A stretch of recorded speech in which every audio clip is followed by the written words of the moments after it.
నా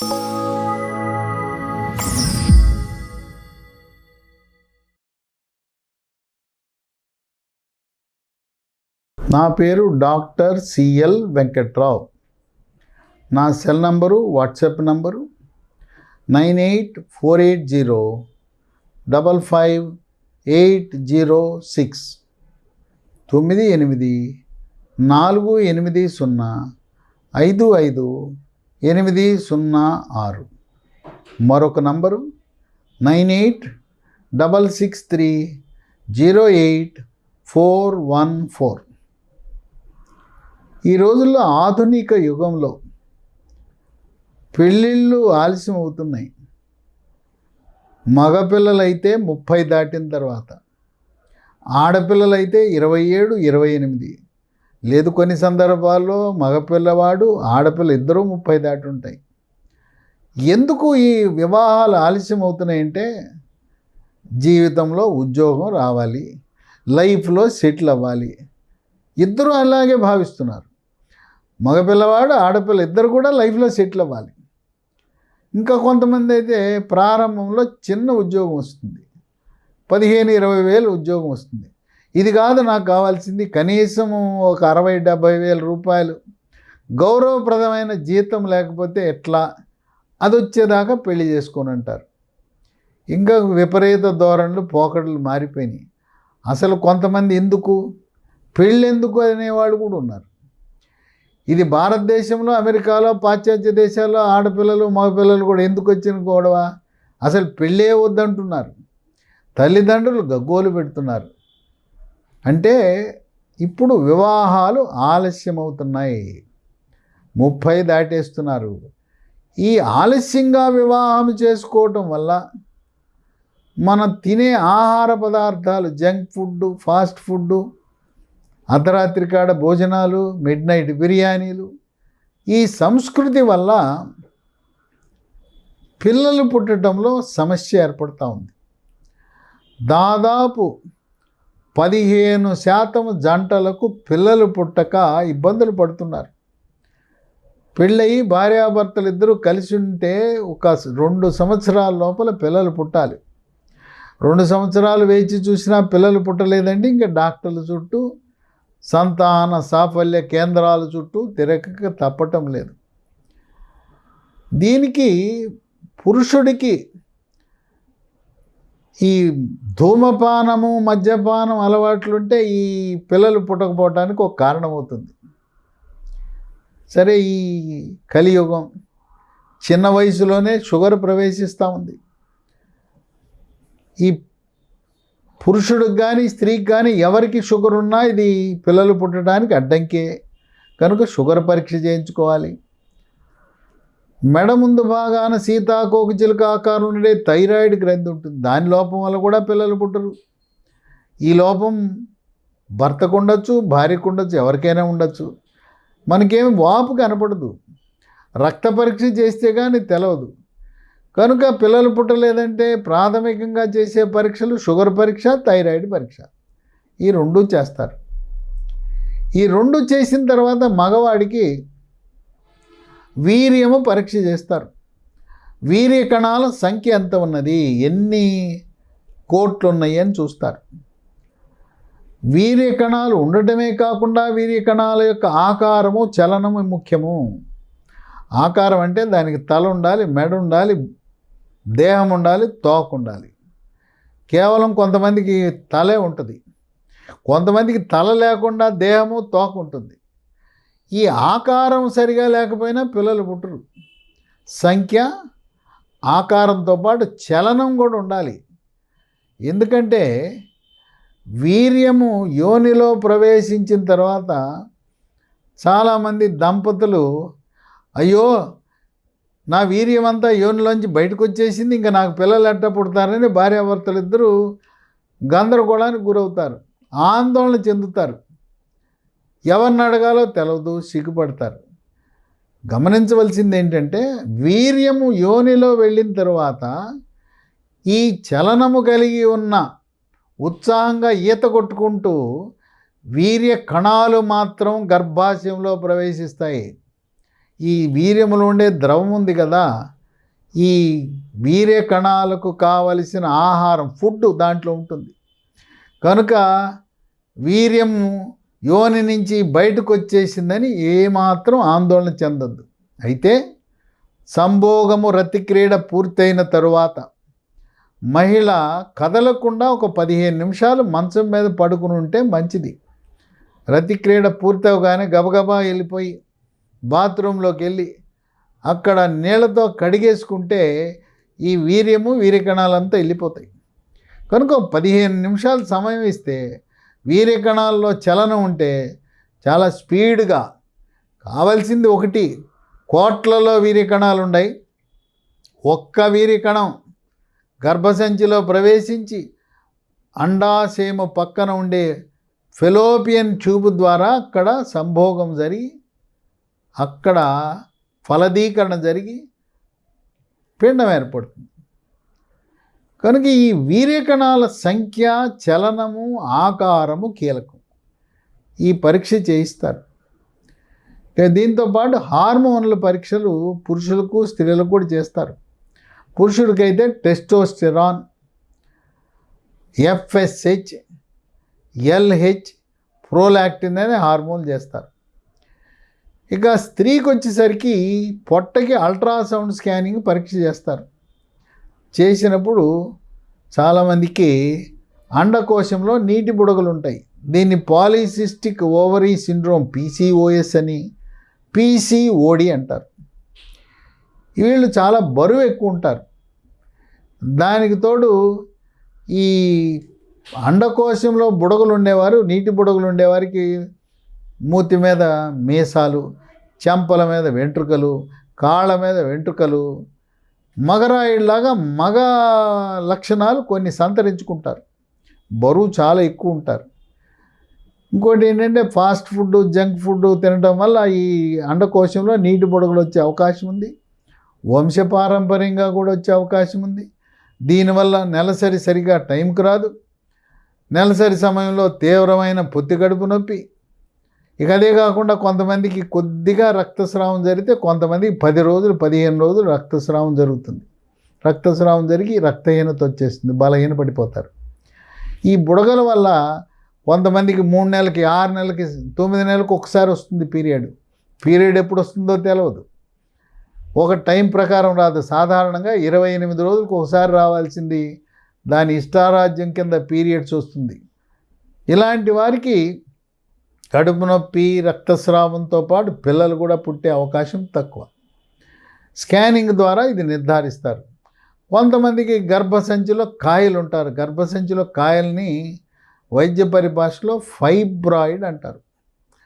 వీటితో పాటు ఈ సంతాన సాఫల్య కేంద్రం వాళ్ళు AMH అనే పరీక్ష చేస్తారు, యాంటీ ముల్లేరియన్ హార్మోన్.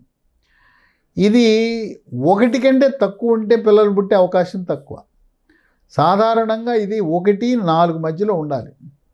ఇది కొంచెం ఎక్కువ ఉంటే మంచిది. ఈ అండకోశంలో నీటి బుడగలు ఉన్నప్పుడు AMH అనే లెవెల్ తక్కువ ఉంటుంది. అట్లాగే వీళ్ళకు కూడా పురుషులలాగానే FSH, LH, ప్రోలాక్టిన్ హార్మోన్ల పరీక్ష, వీటితో పాటు థైరాయిడ్ సరిగా పనిచేస్తుందా లేదా తెలుసుకోవటానికి ఇరువురికి కూడా T3, T4, TSH అనే రక్త పరీక్ష, షుగర్ ఉందా అని తెలుసుకోవడానికి ఫాస్టింగ్ బ్లడ్ షుగర్, ఈ పరీక్షలు చేస్తారు. ఇవన్నీ చేసిన తర్వాత ఏమైనా సమస్య ఉంటే దంపతులను కూర్చోబెట్టి చెబుతారు. వీటికి అల్లోపతి వైద్యంలో మనకున్నది ఏంటి? హార్మోన్లు. పీరియడ్స్ సరిగా రాకపోయినా హార్మోన్ల ట్యాబ్లెట్లు వాడతారు.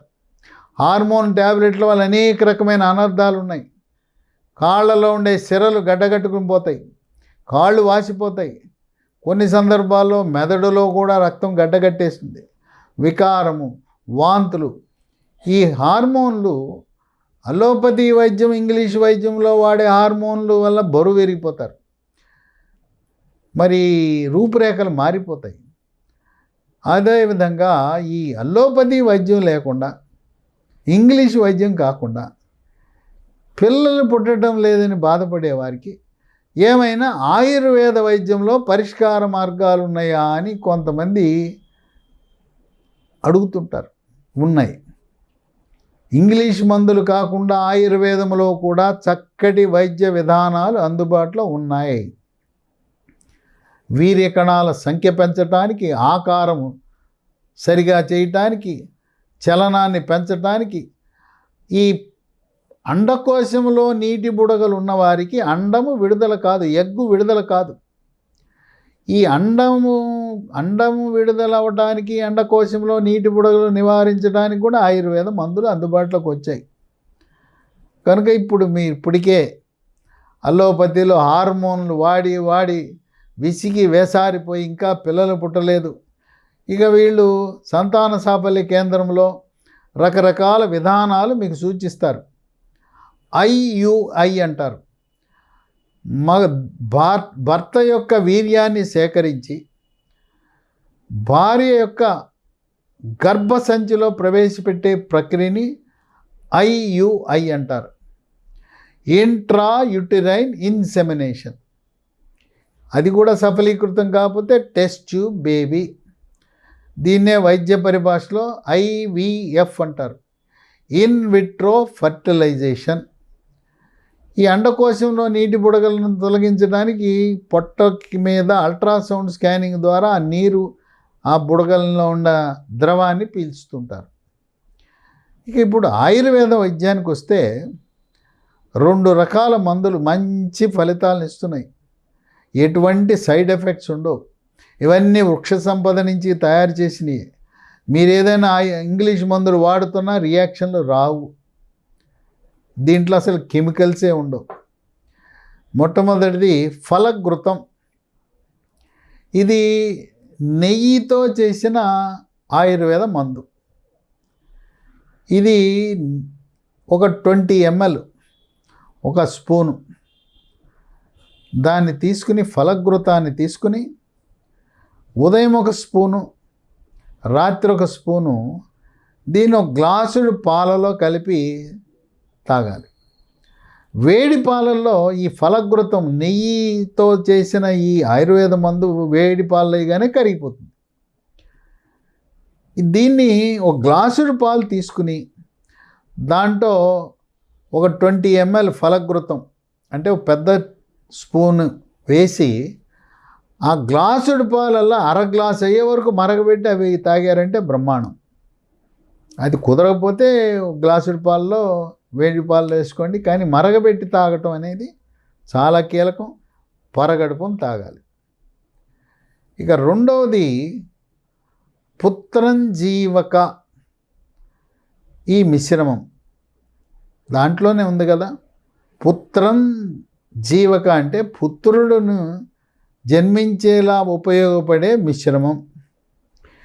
ఈ పుత్రంజీవక బీజము, బీజం అంటే విత్తనం, పుత్రంజీవక బీజము యొక్క చూర్ణము 100 గ్రాములు. రెండవది అశ్వగంధ చూర్ణము 100 గ్రాములు. మూడవది శివలింగి బీజ చూర్ణం.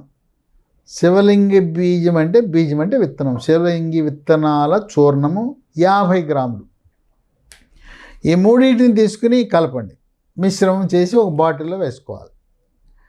దీన్ని పరగడుపున ఒక స్పూను పాలు కూడా ముందు వాడిన ఫలఘృతము, ఈ పుత్రంజీవక మిశ్రమము కూడా ఆవు పాలని వాడాలి. ఆవు పాలల్లో ఒక స్పూను ఉదయం పరగడుపున, రాత్రి భోజనానికి ముందు ఇది కూడా వాడాలి. ఇవేదో 10 రోజులు 15 రోజులు కాదు, కనీసం ఒక 6 నెలలు వాడాలి. ఆయుర్వేద మందులు వృక్ష సంపద నుంచి వచ్చిన మందులు నిదానంగా పనిచేస్తాయి. ఇంగ్లీష్ మందులు అంటే కెమికల్స్. అవి దీపావళి మందుగుండు సామాగ్రి లాంటిదే. అవి వాడినంతకాలం పనిచేస్తే అయిపోతాయి. ఇవి ఆయుర్వేద మందులు నిదానంగా పికప్ అవుతుంది, దీర్ఘకాలంగా పనిచేస్తాయి. కనుక కనీసం 6 నెలలు ఈ ఫలఘృతము, పుత్రంజీవక మిశ్రమం వాడితే దీనివల్ల ప్రయోజనం పురుషులకు స్త్రీలకు కూడా ఉంటుంది. పురుషులకి వీర్యము మోతాదు పెరుగుతుంది, వీర్య కణాల సంఖ్య పెరుగుతుంది, వీర్య కణాల చలనం పెరుగుతుంది, వీర్య కణాల యొక్క రూపురేఖలు తల, మెడ, దేహము, తోక చక్కగా ఏర్పడేలా చేస్తుంది. స్త్రీలలో అండకోశంలో ఉండే నీటి బుడగలను పరిష్కరించటం, నెలసరి సక్రమంగా వచ్చేలా చేయటం, హార్మోన్ల సమతుల్యత సాధించటం, మరి నెలలో పీరియడ్ ప్రారంభమైన రోజుని ఒకటిగా వేసుకోండి. భర్త భార్య కలవలసిన రోజులు మీరు 11, 12, 13, 14, 15, 16, 17 ఈ 7 రోజులు. వీటన్నిటిలో కీలకం 14, తదుపరి 13, 15. ఈ 7 రోజుల్లో ముఖ్యంగా 13, 14, 15 ఇదేం క్యాలెండర్లో డేట్ కాదు. స్త్రీకి పీరియడ్ ప్రారంభమైన రోజున ఒకటిగా మీరు రాసుకోండి పుస్తకంలో. అప్పటి నుంచి లెక్కబెట్టి 12, 13, 14, 15, 16, 17 ఈ రోజులలో రతి క్రీడలో పాల్గొనటము ద్వారా పిల్లలు పుడతారు. 13, 14, 15 రోజులలో అండకోశం నుంచి అండము ఎగ్గు విడుదలవుతుంది. ఈ ఆయుర్వేద మందులు చాలా సురక్షితమైనవి, ఎటువంటి సైడ్ ఎఫెక్ట్స్ ఉండవు. మీరు షుగర్కో బీపీకో ఇంకా ఏ రకమైన అల్లోపతి మందులు వాడినా ఈ రియాక్షన్లు అనేవి రావు. ఆయుర్వేద వైద్యంలో 3 ప్రధాన సూత్రాలు ఉన్నాయి: ఆహారం, విహారం, ఔషధం. ఇప్పటివరకు నేను చెప్పిన 2 ఔషధాలు. ఆహారం కూడా కీలకమే. ముందు బరువు తగ్గాలి. దంపతులిద్దరు ఎవరు కూడా 65 కేజీలు దాటి ఉండకూడదు. థైరాయిడ్ లోపం ఉన్న వాళ్ళు బరువు ఎక్కువ ఉంటుంది, థైరాయిడ్ ట్యాబ్లెట్ వాడితే బరువు తగ్గుతారు. ఎటువంటి ఆహారం తీసుకోవాలి? 1 ఆవు పాలు వాడండి, 2 ఆవు నెయ్యి వాడండి, రోజు 2 స్పూన్లు వాడండి. ఇక 3 పండ్లు. పండ్లు కూడా రంగు ఉండే పండ్లు తినాలి. రంగు అంటే యాపిల్ పండు, ద్రాక్ష, దాంట్లో కూడా రెడ్ గ్రేప్స్ అని ఉంటాయి, అవి తినాలి. అట్లాగే స్ట్రాబెర్రీ, టమోటా, ఏదైనా రంగులుండి. అలాగే మనకు బెంగళూరు మిర్చి, ఎర్ర రంగు ఉండే బెంగళూరు మిర్చి, పసుపు రంగు ఉండే బెంగళూరు మిర్చి, ఈ రంగు ఉన్న పండ్లు తింటే మనకు వీర్య కణాల వృద్ధి, పిల్లలు పుట్టే అవకాశాలు బాగా ఉంటాయి.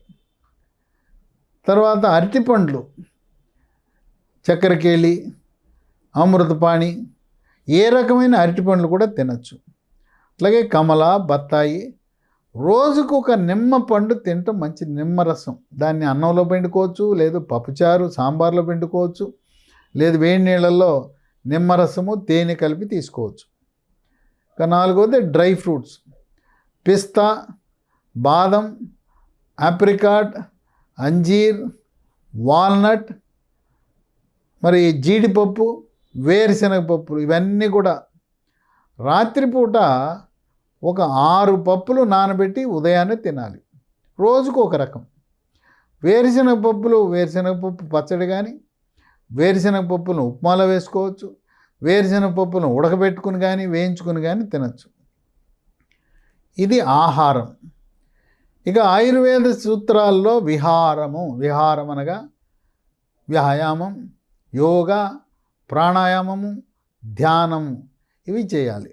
మానసిక ఒత్తిడి, టెన్షన్ ఉంటే పిల్లలు పుట్టరు. మీరు సంతోషంగా, సుఖంగా, ఆనందంగా, భార్యాభర్తలు ఇద్దరు అన్యోన్యంగా ఒకరినొకరు ప్రేమించుకుంటూ ఉంటే మీకు పిల్లలు పుడతారు. రోజు తిట్టుకుంటూ ఉంటే సరిగ్గా 13, 14, 15 రోజులకు వచ్చినప్పుడు కీచులాట పెట్టుకుంటే అప్పుడు ఆ సమయంలోనే కదా అక్కడ పిల్లలు పుట్టే సమయం. కనుక ప్రేమను పెంచుకోవాలి, వ్యాయామం చేయాలి, మానసిక ఒత్తిడి, కుంగుబాటు, టెన్షను, డిప్రెషన్ వీటన్నిటికీ దూరంగా ఉండాలి. తర్వాత ఇంట్లో ఇద్దరు ఒంటరిగా భార్యాభర్తలు మాత్రమే నివసిస్తే చక్కటి పిల్లలు పుడతారు. అదే కాకుండా ఇంటి నిండా జనం ఉంటారు. అసలు రతి క్రీడలో పాల్గొనాలంటేనే అక్కడ జాగానే ఉండదు, తర్వాత ప్రైవసీ ఉండదు, ఇంకేం చేస్తారు. కనుక వంట మనిషి కూడా వండి వెళ్ళిపోయేవాళ్ళు, పని మనిషి ఉండి వెళ్ళిపోయేవాళ్ళు కావాలి. తర్వాత పెద్దలు ఎవరైనా ఉంటే ఒకళ్ళిద్దరు వాళ్ళకి వేరే రూములు ఉండాలి, గదులు ఉండాలి. ఆ విధంగా ప్రైవసీ అనేది చాలా ముఖ్యం. లేదు, ఇంటి నిండా జనం, మీరేం చేస్తారు? ఏదన్నా వేరే ఊరు వెళ్ళిపోండి, 12వ రోజు వెళ్ళిపోయింది, 12 రాత్రి, 13 రాత్రి, 14 రాత్రి, 15 రాత్రి, ఒక కనీసము 4 రోజుల పాటు ఆనందంగా మన తెలుగు రాష్ట్రాల్లో ఏ నాగార్జున సాగరో, వైజాగో, శ్రీశైలమో ఇలా పుణ్యక్షేత్రాలకు, పర్యాటక క్షేత్రాలకు వెళ్ళిపోతే కొంచెం రోజువారీ పని ఒత్తిడి లేకుండా ఇంటి నిండా జనం, ఇక వాళ్ళకు వండి పెట్టడం, మార్చడం, వాళ్ళ అవసరాలు తీర్చడమే సరిపోయింది. అందువల్ల పిల్లలు కోరుకునేవారు ప్రశాంతత చాలా ముఖ్యం, మానసిక ఒత్తిళ్లకు దూరంగా ఉండాలి.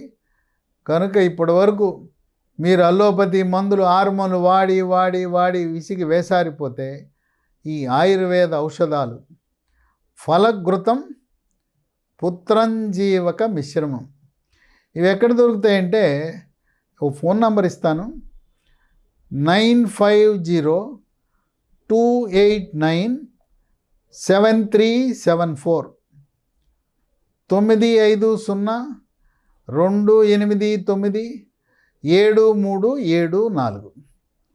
కనుక మీరు ఈ ఆయుర్వేద వైద్య విధానము ద్వారా ఆహార నియమాలు, విహార నియమాలు, ఔషధ నియమాలు పాటించి పండంటి మీకు బిడ్డ జన్మించాలని మనసారా కోరుకుంటున్నాను. నిరాశ నిస్పృహకు తావు లేకుండా మీ ప్రయత్నం మీరు చేయండి. భగవంతుడు మిమ్మల్ని దీవించి ఒక పండంటి బిడ్డను మీకు ప్రసాదిస్తాడని నేను మనసారా మిమ్మల్ని ఆశీర్వదిస్తున్నాను.